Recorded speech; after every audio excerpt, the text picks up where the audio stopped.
Kubasim. Nyo kan Dino tengah viral masalah rumah gedung. Ya, pulai pegawai berita rumah gedung diratakan. Ya, lihat naik pegawai LPJU PD rumah gedungnya harus dilupakan biar tidak ada dendam generasi yang akan datang. Kan? Olehnya tinggal operasi dalam rumah gedung. Ya, menurut Ron, yang harus diperlaku oleh masyarakat Aceh dan oleh pemerintah Aceh terkait keberadaan rumah gedungnya. Menyoba pendapat long yang pertama sekali, rumah gedungnya hanjit tak lupakan. Hanjit lah kan yang menyelupa sejarah lebih kejam penting, lebih kejam Jepang loh kan, kejam dulu bahasa kejam Jepang Indonesia, tapi tidak bisa lupa sejarahnya kesalahannya kan.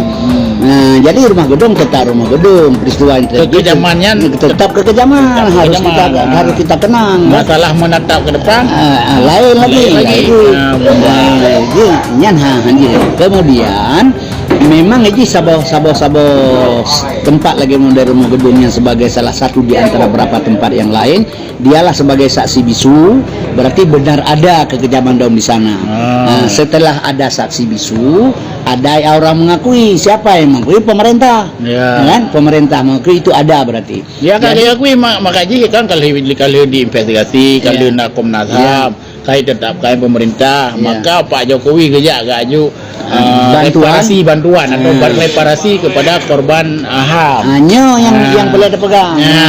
Menyokat gejak bantu urusnya ke korban, baik 2 kali korban.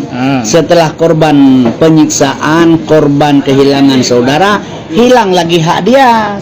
Apa hak dia? Apa yang mau diberikan tidak sampai kepada dia, sampai pada orang lain. Jadi 2 kali korban jadi kan? Atau yang merumpuk, yang merumpuk. Itulah. Jadi harus merata kan. Jadi dalam kata lain, data itu harus akurat. Harus akurat. Semua korban harus mendapatkan harus mendapat. Ya, sampai ini mana manusia haji itu yang kuat berkuasa, yang cepat mendapat kan? Yang awak dalamnya yang paling berbahaya. Makanya kembalilah kita hari raya korbankan binatang, sifat-sifat binatang yang dalam diri manusia.